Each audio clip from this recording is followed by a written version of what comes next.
Vous êtes toujours sur Be Smart for Change à l'occasion de la 11e édition du sommet du droit en entreprise, une édition pensée pour décrypter les grands enjeux des professionnels du droit et de la conformité. Au fil de cette journée qui bat son plein, nous adressons les sujets qui marquent la sphère juridique.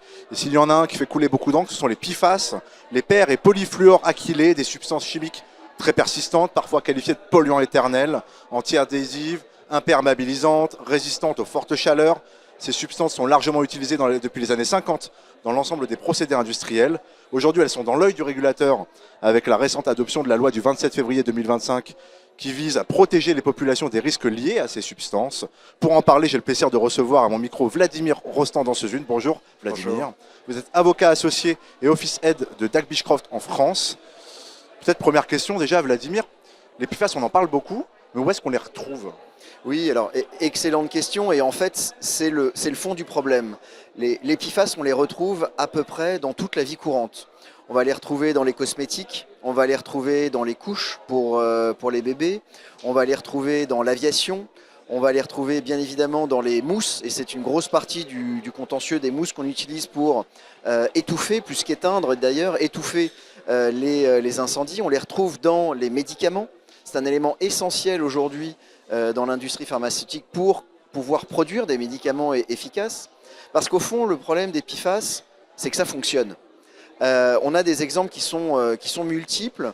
Un exemple très parlant, l'armée russe a sauvé une grande partie de ses soldats blessés au front avec un plasma sanguin qui était à base de PFAS. Donc là, on a injecté directement dans le corps humain une substance qui contenait des PFAS et ces soldats ont été sauvés.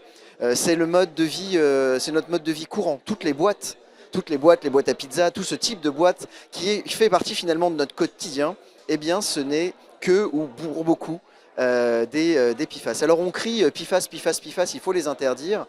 La réalité, c'est que c'est beaucoup plus compliqué que ça, parce que demain, si on supprime les PFAS, eh bien c'est notre quotidien qui en sera bouleversé. Et pourtant, on parle beaucoup, comme vous le dites, des dangers inhérents aux PFAS, de surcroît dans les médias, comme nous d'ailleurs.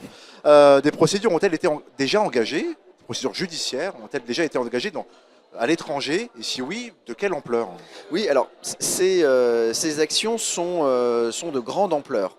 Elles ne sont pas nouvelles aux États-Unis, elles ont commencé dans les années 80 et elles se poursuivent aujourd'hui, mais dans des proportions tout à fait gigantesques. Plusieurs dizaines de milliers de réclamations et de procédures sont en cours. L'Europe n'est pas à la traîne dans ce mouvement.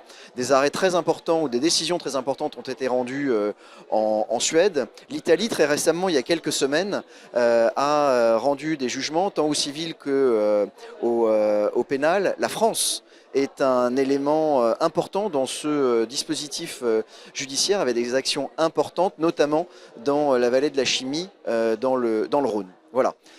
Ces actions sont diffuses, on les retrouve dans différents pays. La Belgique aussi n'est pas en reste, les Pays-Bas.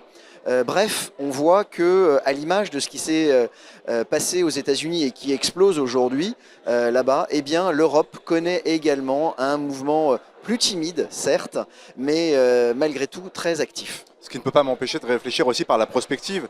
Est-ce qu'on peut s'attendre, même si aujourd'hui le mouvement est timide, à une explosion de ce type de contentieux en France et plus globalement en Europe ?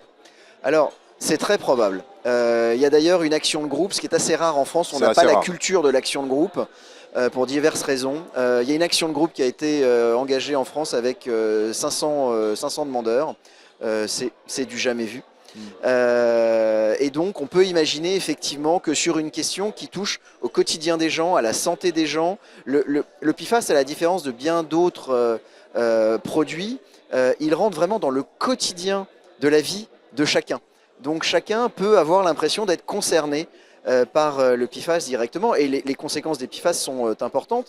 Il y a un lien qui a été établi entre une surexposition au PFAS et le développement d'un certain nombre de maladies, notamment des cancers, des troubles de la thyroïde, des augmentations des cas de diabète, de cholestérol, etc.